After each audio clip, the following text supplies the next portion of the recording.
4000 கோடி இன்வெஸ்ட் பண்ணியிருக்காங்களே, 4000 கோடிக்கான மாறுதல் ஏதாவது இருக்கா அப்படின்னு பார்த்தா இல்லை. இன்னும் சொல்லப்போனால் முந்தைய ஆண்டுகளில் எப்படி மழை இருந்ததோ அதை விட இது கம்மி தான். ஆனாலும் பாதிப்பு குறைஞ்சிருக்கா அப்படின்னா குறையல சார், அதே அளவுக்கு தான் இருந்திருக்கு. மக்கள் சுதாரிச்சிருக்காங்களே வெளியே கவர்மெண்ட் சுதாரிச்சிருக்கா அப்படின்னா ஆகலை, அதுதான் உண்மை. இன்னும் மனிதன் அவன் இடத்துலேருந்து ரீலோகேட் ஆகக்கூடிய நிலைமை தான் சாதாரண மழைக்கே இருந்தது அப்படின்னா அப்போது ஸ்டேட்டில் என்ன நடந்துகிட்டு இருக்குது, அரசாங்கம் என்ன பண்ணிகிட்டு இருக்கின்ற ஒரு கேள்வி எழாமல் இல்லை.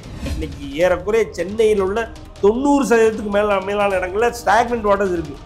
எய்தர் நீ லெவலோ அப்படி இல்லைனா பார்த்தீங்கன்னா ஃபீட் லெவலோ ஏதோ ஒரு இடத்துல, அப்படி இல்லைனா பாதி முட்டு கீழேயாவது பாதியாவது ஏதோ ஒரு அளவில் ஸ்டாக்னன்ட் வாட்டர் இருக்குது. இது இல்லாத தெருவே இல்லைன்ற அளவுக்கு இருக்குது. இப்போ தான் கேள்வி வருது 4000 கோடி எங்கே போச்சுன்ற ஒரு கேள்வி. சென்னை ஃபுல்லாக கிட்டத்தட்ட 127 இடங்கள் ஐடென்டிஃபை பண்ணப்பட்டு இங்கெல்லாம் ஏன் தண்ணி நிற்கிது அப்படின்னு சொல்லி ஆராய்ச்சி பண்ணால் இது ஆரம்பிச்சிருக்காங்க ஆனால் முடிக்கல. இங்கே பாதி ஆரம்பிச்சிருக்காங்க முடிக்கல அப்படின்றதுனால இன்னைக்கு கிட்டத்தட்ட 127 இடங்கள் ரொம்ப ரெட் ஸ்பாட் மாதிரி இன்றைக்கி ஹைலைட் பண்ணப்பட்டு அங்கெல்லாம் தண்ணி ஆட்கள் நடமாட்டம் எந்த அளவுக்கு கம்மியாக இருக்குமோ அவ்வளவு நல்லது அப்படின்ற மாதிரி இன்றைக்கி அதிமுக தரப்புலேருந்து சொல்கிறாங்க. சென்னை மாநகரத்திலேருந்து கிட்டத்தட்ட 70% பேர் சொந்த ஊர்களுக்கு கிளம்புன இந்த நேரத்திலே இந்த ஒரு பிரச்சனையை நம்மளால் சரி செய்ய முடியலையே அப்படின்னா இப்போ ஆல்மோஸ்ட் எல்லாம் வந்துக்கிட்டு இருக்காங்க. இப்போது இன்றைக்கி ஆஸ் வி ஸ்பீக் இன்றைக்கி எல்லோரும் வந்திருப்பாங்க, இல்லை வந்துக்கிட்டு இருக்காங்க, இல்லை நாளைக்கு வரைக்கும் வருவாங்க அஃப்கோர்ஸ்.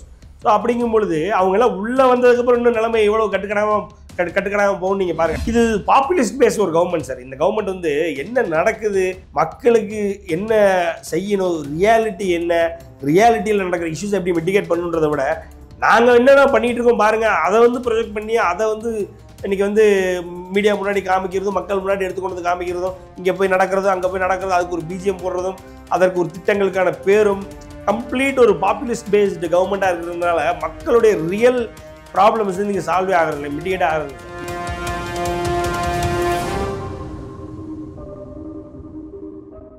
சார் வணக்கம் சார். வணக்கம் சார். இப்போ மழை காலகட்டம் ரொம்பவே அதிகமாக வந்துக்கிட்டு வந்திருக்கு. ஆரஞ்சு அலர்ட்லாம் சென்னைக்கு கொடுத்துருக்காங்க. கடந்த 2 நாள்லேயே பெஞ்ச மழையில் அங்கங்கே நிறைய இந்த பாதிப்புகள் ஏற்பட்டிருக்கிறத நம்மளால் பார்க்க முடியுது. கிட்டத்தட்ட 4000 கோடி ரூபாய் வரைக்கும் மழைநீர் வடிகாலுக்கு செலவு பண்ணதாக சொல்கிறாங்க. பட் எந்த ஒரு முன்னேற்றமே தெரியாமல் வந்திருக்கு. இதை பற்றின உங்களோட கருத்து? பல திமுகவினுடைய வாக்குறுதிகளில் இது ஒரு வாக்குறுதியை தவறியது திமுக அப்படின்னு சொல்லி தலையங்கம் எழுதிடலாம். அப்படி தான் இருக்குது. நீங்கள் கிட்டத்தட்ட பார்த்தீங்க அப்படின்னா சார், போன வருஷத்தோட மழை இந்த வருஷம் சதவீத அடிப்படையிலும் கம்மி தான், ரெக்டர் லெவலையும் கம்மி தான். மக்களுக்கே தெரியும், நமக்கே தெரியும் போன வருஷம் எப்படி மழை இருந்தது. இன்னும் சொல்லப்போனால் முந்தைய ஆண்டுகளில் எப்படி மழை இருந்ததோ அதை விட இது கம்மி தான். ஆனாலும் பாதிப்பு குறைஞ்சிருக்கா அப்படின்னா குறையல சார், அதே அளவுக்கு தான் இருந்திருக்கு. என்ன உயிரிழப்புகள் தவிர்க்கப்பட்டிருக்கு. ஸோ மற்றபடி பார்த்திங்கன்னா பாதிப்பு அதே அளவில் தான் இருக்குது. மக்கள் சுதாரிச்சிருக்காங்களே வெளியே கவர்மெண்ட் சுதாரிச்சிருக்கா அப்படின்னா ஆகலை, அதுதான் உண்மை. இப்போ 4000 கோடி இன்வெஸ்ட் பண்ணியிருக்காங்களே, 4000 கோடிக்கான மாறுதல் ஏதாவது இருக்கா அப்படின்னு பார்த்தா இல்லை.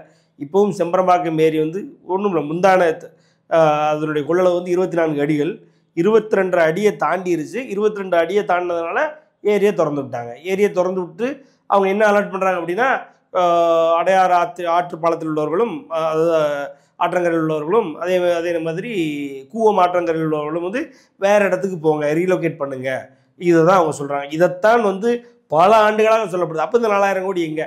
இன்னும் மனிதன் அவன் இடத்துலேருந்து ரீலோகேட் ஆகக்கூடிய நிலைமை தான் சாதாரண மழைக்கே இருந்தது அப்படின்னா அப்போது ஸ்டேட்டில் என்ன நடந்துகிட்டு இருக்குது, அரசாங்கம் என்ன பண்ணிகிட்டு இருக்கின்ற ஒரு கேள்வி எழாமல் இல்லை. அதே மாதிரி பார்த்திங்க அப்படின்னா வெட்லேண்ட்ஸு யூஸ்வலாக நம்ம சொல்லக்கூடிய பள்ளிக்கரணை வெட்லேண்ட்ஸோ அப்படி இல்லைனா அடையார் ஏரியாவோ அதெல்லாம் பார்த்திங்க அப்படின்னா என்க்ரோச்மெண்ட்னால நிறைய பில்டிங்ஸ் அதனால் அங்கே அதாவது நீர் போகிற வழியோ இல்லை நீர் தங்கி இருக்கிற வழியிலோ என்க்ரோச்மெண்ட் இருந்ததுன்னா ஆட்டோமேட்டிக்காக அந்த இடத்துல போகிறதுனால அந்த மக்கள் அங்கே அவங்களுடைய வாழ்வாதாரம் பாதிக்கப்படுது. இதுதான் உண்மை. அதற்காகத்தான் அந்த 4000 கோடி இன்வெஸ்ட் பண்ணுறேன்னு சொல்லி நம்ம என்ன சொல்கிறது வடிகால் அமைக்க போகிறோம். ஈவன் அவங்க என்க்ரோச்சாக இருந்தாலுமே ஒரு காலத்தில் ஏரிகளாகவும் குளங்களாகவும் அப்படி இல்லைனா நீர்நிலைகளாக அறிவிக்கப்பட்ட இடங்களாகிய இன்னும் சொல்லப்போனால் திருவான்மியூரே அப்படி தானே சார். திருவான்மியூரே பல ஏரிகள் இருந்த இடம் தான். ஸோ அதே நேரத்தில் இன்றைக்கி 90% ஓஎம்ஆர் அந்த மாதிரி தான். ஸோ அப்படி இருக்கும் பொழுது அந்த இடங்களை பாதுகாத்து மக்களை கொண்டு வரதுக்காக தான் அந்த 4000 கோடி இன்வெஸ்ட் பண்ணணும்னு சொல்லியிருந்தாங்க. பட் ஆனால் இன்னும் பார்த்திங்க அப்படின்னா பள்ளிக்கரணை போன்ற பள்ளிக்கரணையில் இன்னும் வெளியில் வர முடியாது, இன்னும் வீட்டை விட்டு வெளியில் வர முடியாதவங்க இன்னும் ஒரு சில வீடுகள் இருக்குது, இன்னும் ஒரு சில பார்த்திங்க அப்படின்னா தெருக்கள் இருக்குது. இன்னும் சொல்லப்போனால் பெரிய பெரிய அப்பார்ட்மெண்ட்ஸ் ஒரு 1.5 கோடி 2 கோடி கொடுத்து வாங்கின அப்பார்ட்மெண்ட்டுகளை விட்டு வெளியில் வர முடியாமல் இன்னும் மக்கள் உள்ள தவிச்சிட்டு தான் இருக்காங்க. ஒர்க் ஃப்ரம் ஹோம் அது இதுன்னு ஏதோ ஒரு அட்ஜஸ்ட் பண்ணி அவங்களுடைய வாழ்க்கையை ஓடிக்கிட்டு தான் இருக்குது. அதுதான் இன்றைய நிலைமையாகவும் இருக்குது. சரி, அதுதான் அப்படி இருக்கா அப்படின்னு பார்த்தா ஒரு மெயினான ஏரியாக்கள் நான் சொல்கிறது, அதாவது ரொம்ப சிட்டியோடைய சென்டருக்குள்ளே, இன்னும் சிட்டியில் வந்து ப்ராப்பராக கோர் ஆஃப் த சிட்டின்னு சொல்ல போடுற ஒரு கோடம்பாக்கம் எடுத்துக்கோங்க, ஒரு சுலைமேடு எடுத்துக்கோங்க, ஒரு வடபழனி எடுத்துக்கோங்க. இங்கேயும் பார்த்திங்க அப்படின்னா அந்த ரோடு ஒழுங்காக போடாதனால ரோட்டில் உள்ள பள்ளத்தினாலையும், இன்னும் சொல்லப்போனால் ஒரு ஒரு எடுத்துக்காட்டு சொல்கிறேன். இப்போ வடபழனியில் நான் வரக்கூடிய இடத்துல சாலி கிராமத்துலேருந்து பார்த்திங்க அப்படின்னா ஒரு வார்டு இங்கே இருக்குது, ஒரு தெரு வந்து ஒரு வார்டுடைய முடிவில் இருக்குது, இன்னொரு தெரு வந்து வார்டினுடைய ஆரம்பத்தில் இருக்குது. இந்த வார்டு கவுன்சிலர் என்ன பண்ணிட்டாரு, நீட்டாக ரோடு கட்டெல்லாம் போட்டு அந்த தளத்தை ஃபுல்லாக ஏற்றிட்டார். தடை வந்து ஏறிடுச்சு. இப்போ தண்ணி வந்து அவங்க இடத்துல நிற்க மாட்டேங்குது, அங்கே ஏறி இருந்ததுனால ஆட்டோமேட்டிக்காக தண்ணி ஃபுல்லாக இந்த தெருவுக்கு வருது. ஸோ இந்த மாதிரி அதாவது ஒரு ஒரு ஒரு ஒரு ஈக்குவாலிட்டி இல்லாதனால இன் டேர்ம்ஸ் ஆஃப் அவங்க என்ன பண்ண வராங்களோ அந்த அவங்க ப்ராஜெக்ட்ஸ் எல்லாமே கிட்டத்தட்ட பார்த்திங்க அப்படின்னா மிஸ்லிங்ஸ் நிறைய சார். கம்ப்ளீஷன் இல்லாதனால ஒரு இடத்துல ஒரு மாதிரி, இன்னொரு இடத்துல இன்னொரு மாதிரி இருக்கிறதுனால பல இடங்களில் ஸ்டாக்னேட் ஆகி இன்னைக்கு ஏறக்குறைய சென்னையில் உள்ள 90% மேலான இடங்களில் ஸ்டாக்னன்ட் வாட்டர்ஸ் இருக்குது. எய்தர் நீ லெவலோ அப்படி இல்லைனா பார்த்தீங்கன்னா ஃபீட் லெவலோ ஏதோ ஒரு இடத்துல, அப்படி இல்லைனா பாதி முட்டு கீழே பாதி ஏதோ ஒரு அளவில் வந்து ஸ்டாக்னன்ட் வாட்டர் இருக்குது. இது இல்லாத தெருவே இல்லைன்ற அளவுக்கு இருக்குது. இப்போ தான் கேள்வி வருது 4000 கோடி எங்கே போச்சுன்ற ஒரு கேள்வி எல்லாருக்கும் விழாமல் இல்லை. ஒன்றும் இல்லை, இன்னைக்கு ஏடிஎம்கேலேருந்து ஒரு ரிப்போர்ட் கொடுத்துருக்காங்க. அந்த ரிப்போர்ட்டில் என்ன இருக்குது அப்படின்னா, ஏடிஎம்கேலேருந்து அனலைஸ் பண்ணி பார்க்கும்பொழுது ஏறக்குறைய 127 இடங்களில் வந்து சரியாக முடிக்காத மிஸ்ஸிங் லிங்க்ஸ் இருக்குது. அதாவது நீங்கள் வடிகால் வாரியம், நீங்கள் வடிகால் திட்டம் கொண்டு வரீங்க, அதாவது வெள்ள நீர் வடிகால் திட்டம் இல்லை மழைநீர் வடிகால் திட்டம் நீங்கள் கொண்டு வரீங்க. அந்த திட்டத்தினுடைய நோக்கம் என்னவாக இருக்கும், எங்கே இருந்தாலும் வந்து அது லிங்க் ஆகி இன்னொரு ஏரியா மூலிமா லிங்க் ஆகி அது எண்டாவதுலேயே அது வந்து சீக்கு போய் சேரணும், அது கடலுக்கு போய் சேரணும். அதுதானே. அப்போ நீங்கள் ஒரு இடத்துல இருந்து இன்னொரு இடத்த நீங்கள் போய் சேரக்குள்ள அந்த கனெக்ஷனில் எங்கேயாவது ஒரு இடத்துல மிஸ் பண்ணிங்கன்னா அந்த ஏரியா ஆட்டோமேட்டிக்காக வந்து உங்களுக்கு ஃப்ளட்டட் ஏரியாவை மாறிடும், அங்கே வாட்டர் வந்து ஸ்டாக்னன்ட் ஆயிரும். அதுதான் இன்னைக்கு. அந்த மாதிரி இன்றைக்கி சென்னை ஃபுல்லாக கிட்டத்தட்ட 127 இடங்கள் ஐடென்டிஃபை பண்ணப்பட்டு இங்கெல்லாம் ஏன் தண்ணி நிற்கிது அப்படின்னு சொல்லி ஆராய்ச்சி பண்ணால் இது வந்து ஆரம்பிச்சிருக்காங்க, நான் முடிக்கல.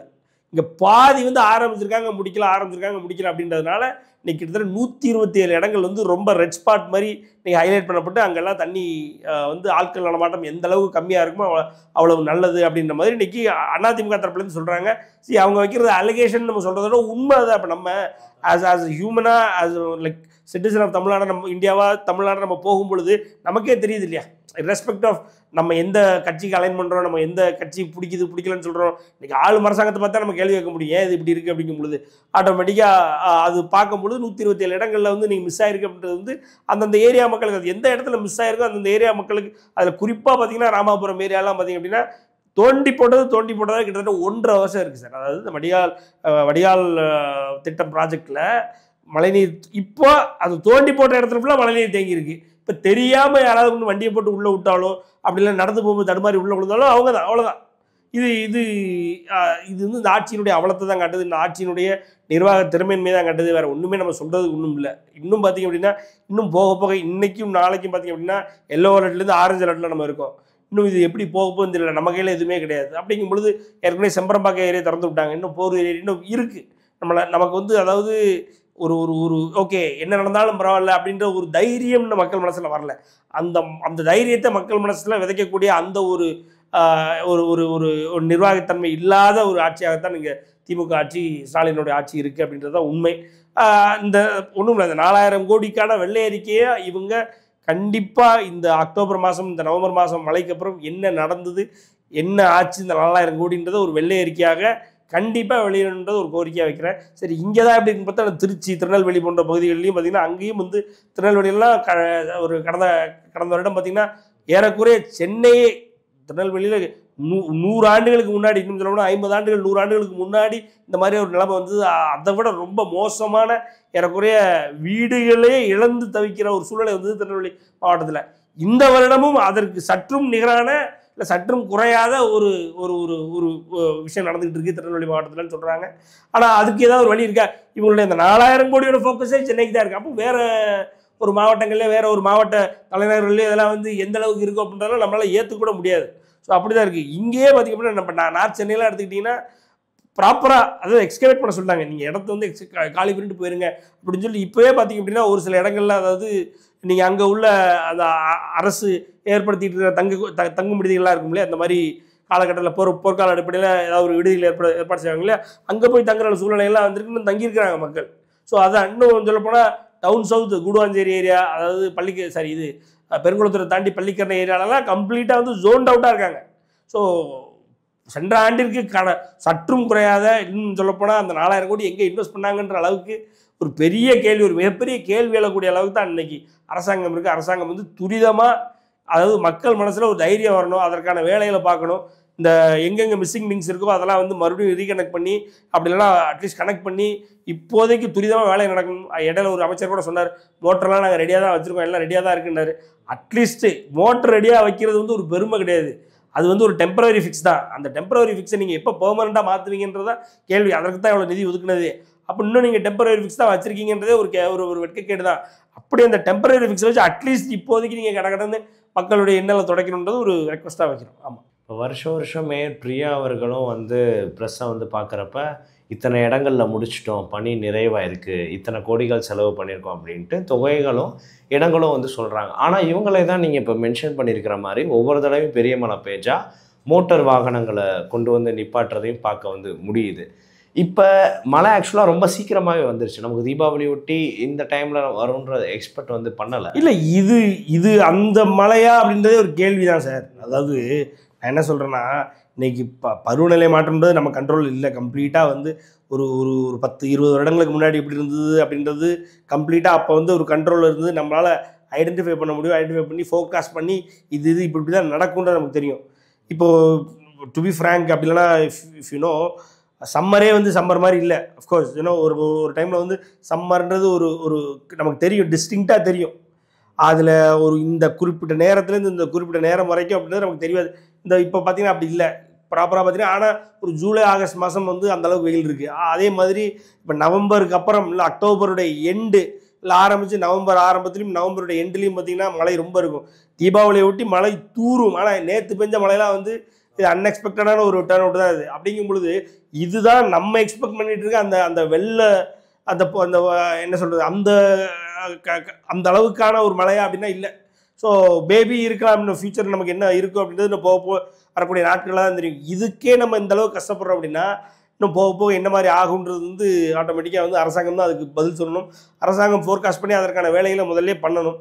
இது பாப்புலிஸ்ட் பேஸ் ஒரு கவர்மெண்ட் சார். இந்த கவர்மெண்ட் வந்து என்ன நடக்குது, மக்களுக்கு என்ன செய்யணும், ரியாலிட்டி என்ன, ரியாலிட்டியில் நடக்கிற இஷ்யூஸ் எப்படி மிட்டிகேட் பண்ணணுன்றதை விட நாங்கள் என்னென்ன பண்ணிகிட்டு இருக்கோம் பாருங்கள், அதை வந்து ப்ரொஜெக்ட் பண்ணி அதை வந்து இன்றைக்கி வந்து மீடியா முன்னாடி காமிக்கிறதும், மக்கள் முன்னாடி எடுத்துக்கொண்டு காமிக்கிறதும், இங்கே போய் நடக்கிறதும் அங்கே போய் நடக்கிறதும், அதுக்கு ஒரு பிஜிஎம் போடுறதும், அதற்கு ஒரு திட்டங்களுக்கான பேரும், கம்ப்ளீட் ஒரு பாப்புலிஸ்ட் பேஸ்டு கவர்மெண்ட்டாக இருக்கிறதுனால மக்களுடைய ரியல் ப்ராப்ளம்ஸ் வந்து இங்கே சால்வே ஆகிறதில்ல, மிட்டிகேட் ஆகிறது சார். இங்கே பிரச்சனை என்னன்றது புரிஞ்சுக்காமல் இவங்க ஒரு 4 இடத்துல போயிட்டு அங்கே ஃபோட்டோ போடுறது, வீடியோ போடுறது, இதுதான் அவங்க தொன்று டிஎம்கே கவர்மெண்ட் பண்ணிக்கிட்டே இருக்கிறாங்க. பெரிய பெரிய புயல்கள்லாம் வரல. இன்னும் மருதா புயல், கஜா புயல், இன்னும் 2015 காலகட்டங்களில் உள்ள 16-17 உள்ள புயல்கள்லாம் அதிமுக பீரியடில் அவ்வளோ அழகாக டீல் பண்ணாங்க. அதாவது அவ்வளோ அழகாக டீல் பண்ணாங்க, நல்லா பண்ணாங்கன்றதை விட அட்லீஸ்ட் வந்து விஷயம் என்ன அதெல்லாம் அவங்களுக்கு புதுசு. பல இந்த மாதிரி இப்போ சுனாமி முதற்கொண்டு, சுனாமின்றது மக்களுக்கு என்னன்னே தெரியாது. ஏன் சொல்லப்போனால் இந்திய மக்களுக்கு என்னென்னு தெரியாமல் இருக்கும் பொழுது அந்த சுனாமியும் எதிர்கொண்ட ஒரு அரசாங்கம் அதிமுகவினுடைய அரசாங்கம். அதே மாதிரி அந்த புயல்கள்லாம் ஏறக்குறைய 2015-16 ஆரம்பித்த காலகட்டம். அந்த என்ன சொல்கிறது, ஏரிகள்லேருந்து நீர் திறப்பு அதெல்லாம் வந்த புதுசு. அதெல்லாம் ஏன் பண்ணணும், எதுக்கு பண்ணணும், இந்த மாதிரி அரசாங்கம் தான் கொன்னுச்சு நம்மளை அப்படி குற்றஞ்சாட்டப்பட்ட ஒரு அரசாங்கமாக இருந்தது அப்போ. ஆனாலும் வந்து உண்மை என்னன்றது மக்கள் முன்னாடி என்ன கஷ்டம் என்ன கவலைன்றது தெரிஞ்சு இதுதான் நடந்தது, இதனால தான் நாங்கள் பண்ணோம் அப்படின்ற உண்மையை மக்கள் முன்னாடி சொல்லி ரொம்ப டிரான்ஸ்பரண்டாக நடந்தது. ஆனால் இங்கே பிரச்சனை வேற, இவங்க காட்டுறது வேறையா இருக்குது. பிரச்சனையை காட்ட மாட்டாங்க. பிரச்சனை மக்களுக்கு இருந்துக்கிட்டே இருக்குது, மக்கள் அந்த பிரச்சனையில் உழந்துட்டே இருக்காங்க. ஆனால் இங்கே இவங்க ஏதோ நாங்கள் இது சரி பண்ணிட்டோம், அது சரி பண்ணிட்டோம், அது சரி பண்ணிட்டோம்னு ஏதோ இவங்க கை கிட்டது பூரா சரி பண்ணிட்டு main problem, main focus of area அப்படின்னா சென்டர் ஆஃப் ஃபோக்கஸ் என்ன எது ப்ராப்ளம்ன்றதே மக்கள் முன்னாடி காட்டாமல் அதை மறைச்சிட்டு ஒரு மாதிரி மனைமாற்றம் பண்ணிட்டு தான் போகிறாங்க. அதுதான் இங்கே பிரச்சனையே சார். அது நீண்டுக்கிட்டே தான் இருக்குது. முதல்ல அதை நிறுத்தணும். இங்கே என்ன பிரச்சனைன்றது, பிரச்சனையை ஃபோக்கஸ் பண்ணுறதை விட்டுட்டு சும்மா நாங்கள் பண்ணது பூரா காமிச்சு இன்னும் அதை வச்சு ஓட்டு வாங்கலான்றது அலைஞ்சிக்கிட்டு தான் அது மக்களுக்கு ரொம்ப நாள் மக்களை இங்கே ஏமாற்ற முடியாது, தெரிஞ்சிடும் மக்களுக்கு. ஆமாம், மழைநீர் வடிகால் பிரச்சனை ஒரு சைடு வந்து இருக்க, இந்த சாலைகள்ல ஏற்படக்கூடிய மழை சமயத்துல வந்து இந்த சாலைகள்ல ஏற்படக்கூடிய போக்குவரத்து நெரிசலை தடுக்கிறதுக்கு ஒரு சில வழிவகைகள்லாம் நாங்க பண்ணி தரோம் அப்படின்னு வந்து சொன்னாங்க. பட் அதுவுமே எந்த சாத்தியக்கூறு இல்லை சார். அதாவது இப்போது நீங்கள் யோசிக்கலாம், இந்த சென்னை மாநகரத்திலிருந்து கிட்டத்தட்ட 70% பேர் வந்து சொந்த ஊர்களுக்கு கிளம்புன இந்த நேரத்திலேயே இந்த ஒரு பிரச்சனையை நம்மளால் சரி செய்ய முடியலையே அப்படின்னா இப்போ ஆல்மோஸ்ட் எல்லாம் வந்துக்கிட்டு இருக்காங்க உள்ள. இப்போது இன்னைக்கு ஆஸ் வி ஸ்பீக் இன்றைக்கி எல்லோரும் வந்திருப்பாங்க, இல்லை வந்துக்கிட்டு இருக்காங்க, இல்லை நாளைக்கு வரைக்கும் வருவாங்க அஃப்கோர்ஸ். ஸோ அப்படிங்கும் பொழுது அவங்கெல்லாம் உள்ளே வந்ததுக்கப்புறம் இன்னும் நிலைமை எவ்வளோ கட்டுக்கடாமல் போகணும். நீங்கள் பாருங்கள், நான் முதல்ல ஆரம்பிக்கும் பொழுது சொன்னேன் உயிரிழப்பு தப்புச்சு. அதுக்கு காரணமே சென்னையினுடைய 70% பேர் வந்து இன்றைக்கி சென்னை காலி பண்ணிட்டு வெளியே ஊருக்கு போயிட்டாங்க. காரணம் தீபாவளி. அப்போ போயிட்டு இப்போ எல்லாம் திருப்பி வந்துக்கிட்டு இருக்காங்க. இப்போ திருப்பி வந்ததுக்கப்புறம் மறுபடியும் இது போன்ற ஒரு மழை நாளைக்கோ நாளான்னைக்கோ அப்படின்லாம் வரும் வாரங்களில் வந்தால்தான் வந்து உண்மையான நிலைமை தெரியும். அந்த உண்மையான நிலைமை வந்து இந்த அரசு வந்து இப்போ இதுக்கே இப்படி தாண்டவம் ஆடும் பொழுது இந்த நாளை பின்ன வரும்பொழுது ரொம்ப கஷ்டப்படுவாங்க. இதுக்கே பார்த்தீங்கன்னா சாலைகளில் நம்மளால் நிம்மதியாக போக முடியல, வர முடியல. காரணம் வந்து ஸ்டாக்னன்ட் வாட்டர். ரெண்டாவது பார்த்தீங்க அப்படின்னா கம்ப்ளீட்டாக பார்த்தீங்க அப்படின்னா அதாவது போக்குவரத்து ஒரு ஒரு ஒரு என்ன சொல்கிறது, ஒரு நெரிசல் ஏற்படாமல் இருக்கும். ஒரு போக்குவரத்து ஒரு ஒரு ஒரு ஒரு ஈஸியாக அந்த நம்ம நினச்ச மாதிரி நம்ம போயிட்டு வரலாம் அப்படின்றது வந்து அதற்கு காரணம் வந்து மக்கள் கூட்டமாக இருந்தால் அது வேறு. ஆனால் இங்கே கம்ப்ளீட்டாக வந்து இந்த ரெயின் வாட்டர் வந்து ட்ரெயின் ஆகாமல் ஸ்டே பண்ணி ரோடு மேலே இருக்கிறதும் ரோட்டில் இருக்கிற குழிகளும் குண்டுகளும் இதெல்லாம் தான் காரணம் அப்படின்னா அது வந்து அதற்கான வேலைகளே நடக்கலை அப்படின்றது தான் இங்கே நம்ம பார்க்க வேண்டியதாக இருக்குது. என்னென்னா அதாவது ரோட்டில் பெரிய பெரிய பள்ளங்கள், அதாவது அன்வாரண்டடாக திடீர்னு பார்த்திங்கன்னா பெரிய பள்ளங்கள் உருவாகி அதில் போய் நம்ம பைக்கை விட்டுட்டு விழுகிறதெல்லாம் இந்த ஆட்சியில் நடந்துக்கிட்டே இருக்குது. ஏறக்குறைய 2 சம்பவங்கள் இந்த வருடத்திலேயே திருவான்மையூர் இது சிப்காட் பக்கத்துலேயே டைடல் பார்க் பக்கத்தில் ஒன்றும், அதே நேரத்தில் இங்கே கீழ்பாக்கில் ஒன்றும் நினைக்கிறேன். அதாவது சாதாரணமாக இருக்கும்போது ஒரு ரோட்டில் ஒரு மிகப்பெரிய பள்ளம், ஒரு பள்ளம்னா சாதாரண ஒரு 5 அடி 6 அடிக்கு அதில் போய் பைக்கை விட்டுட்டு விழுகிறதெல்லாம் நம்ம பார்த்துட்டு இருக்கோம். அது போன்ற துரிதமாக நடவடிக்கை எடுக்க வேண்டிய எடுத்தே ஆகணுன்ற விஷயங்களை எடுத்துகிட்டு இருக்காங்க. ஆனால் சின்ன சின்ன பள்ளங்கள் தானே, குழிகள் தானே, அது என்ன அப்படின்னா, ஆனால் அது சாதாரண இடத்துல மக்கள் பார்த்துட்டு போயிடுவாங்க. ஒரு மழையோடு இருக்கும்பொழுது மழை நீரில் தேங்கிட்டு இருக்கும்போது 100 பேரில் 80 பேர் பார்ப்பான், 20 பேர் பார்க்க மாட்டான். அப்போது அந்த 20 பேரில் எவனா ஒருத்தனுக்கு விதி அதில் தான் முடிவாக இருந்துன்னா ஒன்று என்ன பண்ண முடியும்? ஸோ இது எல்லாத்தையுமே அரசு தான் பார்க்கணும். ஒரு சாதாரண நேரத்தில் ஒரு குழின்றது வேறு, மழைநீர் சமயத்தில் ஒரு குழி அப்படின்றது, ஒரு கிடங்கு அப்படின்றது, அதே நேரத்தில் ஒரு பாதை போகிற பாதையில் மக்கள் அவ்வளோ தூரம் கம்ப்ளீட் பண்ணுற ஒரு இடத்துல வந்து இன்றைக்கி ஒழுங்காக அந்த பாதை இல்லை, நிலை ஒழிஞ்சு போய் இருக்குது அப்படின்னா அதனுடைய இம்பேக்ட் வேறு லெவலில் இருக்கும். அப்படி பெக்யூலியராக ஃபோக்கஸ் பண்ணி பெருசாக அந்த அரசு எதுவுமே செய்யலை. அரசு பார்த்திங்கன்னா எந்தெந்த ஏரியா ஃபோக்கஸ் பண்ணியிருக்குன்னா, இங்கே உள்ள திமுக அமைச்சர்கள், இங்கே உள்ள திமுக சென்னை பேஸ்டு திமுகவினுடைய MPs, Chennai based DMK MLAs, இன்னும் சொல்லப்போனால் ஐயா சிஎம் அவர்களுடைய தொகுதியான குளத்தூர், இது போன்ற தொகுதிகள் வாரியாக, அதுவும் டிஎம்கேவுக்கு ஓட்டு போட்ட மக்களினுடைய தொகுதிகளுக்கு அவங்க அதை ஃபோக்கஸ் பண்ணி என்னென்ன அவங்களுக்கு நல்லது பண்ணணுமோ இதை சார்ந்த விஷயங்களை வந்து அப்புறப்படுத்தியிருக்காங்க. ஆனால் மற்ற எல்லா ஏரியாவும் கிடப்பில் போட்டது, அது அப்படியே போட்டவையாக தான் இருக்குது. இன்னும் சொல்லப்போனால் அந்த 4000 கோடியினுடைய யூட்டிலைசேஷனே பார்த்திங்க அப்படின்னா மெயின் ஏரியாஸில் மட்டும் தான் இருக்குது சார். அதாவது இந்த டிஎம்கே அந்த போலரைஸ்டு ஏரியாஸ், ஓட்டர்ஸ் போலரைஸ்டு ஏரியாஸில் மட்டும் தான் இருக்குது. மற்ற இடத்துல எல்லாமே கண்ணீரும் கம்பளையுமாக தான் இன்னும் இருக்குது. அதை டிஎம்கே ஏதாவது செய்யணும். அப்போ இன்னுமே இருக்கிற 6 மாதத்தில் என்ன செய்ய போகிறாங்கன்ற ஒரு கேள்வி இருக்குது. இன்னும் சொல்லப்போனால் மக்கள் வந்து இதுக்கே பார்த்திங்கன்னா இந்த அரசாங்கத்தை அப்புறப்படுத்தணுன்ற ஒரு நிலைமைக்கு வந்துட்டாங்க. ஏன்னா இதை விட ஒரு 4 மடங்கு இன்னும் 10 மடங்கு பவர்ஃபுல்லான புயல்களை பார்த்த அதிமுக அரசாங்கம் வந்து இந்த அளவுக்கு இல்லாமல் இதை விட கொஞ்சம் பரவாயில்லாமல் தான் ஹேண்டில் பண்ணாங்கன்றது ஒரு மறுக்க முடியாத உண்மை. அப்படிங்கும் பொழுது அவங்களே திருப்பி வந்துட்டு அட்லீஸ்ட் வந்து ஒரு நேர்மையான ஒரு அரசாங்கம் இருக்கும். தப்போ ரைட்டோ நம்ம முன்னாடி வந்து தைரியமாக சொல்லக்கூடிய ஒரு அமைச்சர் உருவாக்களும் எடப்பாடியாரும் இருக்கிறாங்க அப்படின்ற ஒரு தைரியத்தில் அதிமுக பக்கத்தில் ஷார்ட் ஆகிறதுக்கான ஆப்ஷன்ஸும் இருக்குது சார்.